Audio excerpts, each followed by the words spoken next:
Hey guys, in this video I'm going to be teaching you how to embed a video from YouTube into your front page. Alright, the first thing you have to do is hit share on your YouTube link and hit embed. Now you can toggle some of these options over here. Show player controls, let's leave that. No suggested videos.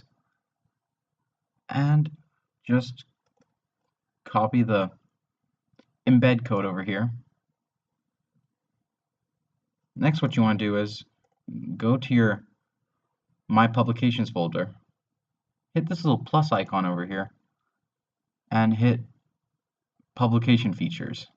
Now the first things you want to do is make sure Show Browsing Tips has been checked off, and then save and close that.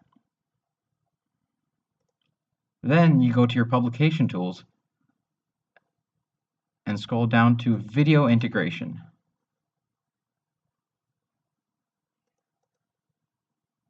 You just paste your code over here and update that.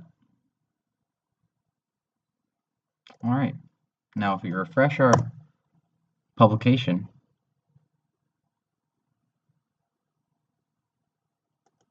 we have our video right here. Alright, perfect. Thanks for watching, guys.